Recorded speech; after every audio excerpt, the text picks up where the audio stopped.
Hallelujah, praise the Lord. ప్రభు అయిన యేసుక్రీస్తు నామమున మీ అందరికీ శుభాశీస్సులు. దేవుని మహాకృప కనికరములు. మనం సజీవంగా ఉన్నాం.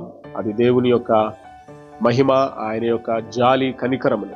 అందుకొరకు మనం ఆయనకు వందనస్తులమై ఉన్నాం. మరోసారి చెప్దాం, దేవునికి స్తోత్రం. హల్లెలూయా.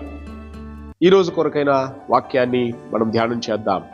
కీర్తనల గ్రంథము 36వ కీర్తన 9వ వచనాన్ని ఈరోజు ధ్యానాంశంగా మనం చూస్తాం. నీ యొద్ద జీవపు ఊట కలదు, నీ వెలుగును పొందియే మేము వెలుగు చూచుచున్నాము. దేవుని యొద్ద ఒక జీవపు ఊట ఉన్నదట.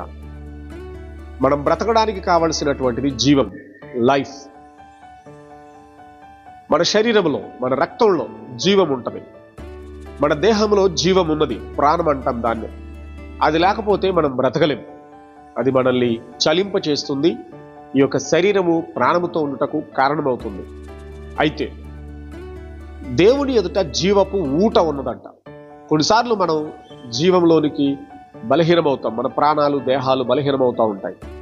అయితే దేవుని ఎదుట ఆ జీవమునకు సంబంధించిన ఊట ఉన్నది. ఊట అంటే నిరంతరము అది ఉబికి పారుతూ ఉండేది. ఎక్కడి నుంచో వచ్చేది కాకుండా అక్కడికక్కడే అది ఉబుకుతూ ఉండేది. అందులో నుంచి ప్రవహిస్తూ ఉంటాయి. దాన్ని ఊట అంటాం మనం.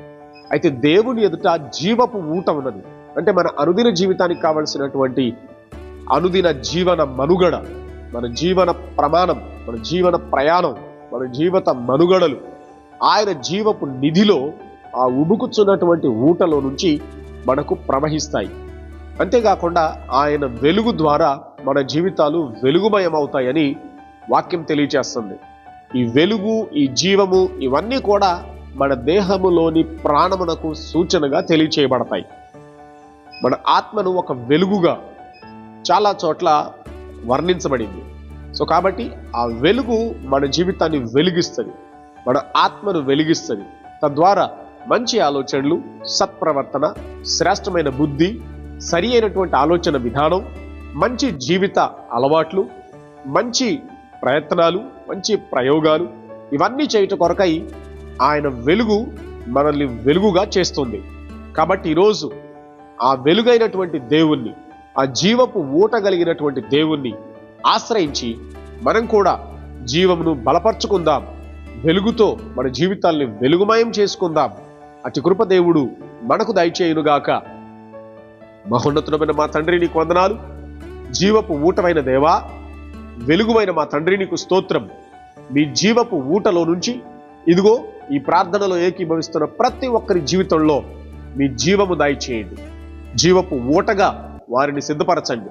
ఎవరెవరైతే బలహీనపరచబడి అనారోగ్యం చేత ఉంటున్నారో, అలాగే వెలుగు లేకుండా చీకటిమయముగా ఉంటూ తప్పుడు ఆలోచనల చేత, వ్యర్థమైనటువంటి ప్రయత్నముల చేత, అలాగే ఓటముల ద్వారా, భయంకరమైనటువంటి అంధకారపు చీకటుల ద్వారా అలుముకొని ఉంటున్నారో వారందరికీ కూడా మీ వెలుగు ప్రకాశించునుగాక, వెలుగుమయమగుదురుగాక.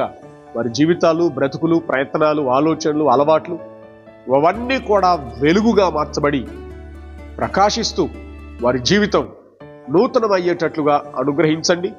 ఈ దినం మరొక నూతన ఉదయకాంతి, ఒక జీవపు శక్తి ఈ బిడ్డలందరిలో ప్రవహింప చేయవలసిందని యేసు నామమున ప్రార్థిస్తున్నాను తండ్రి.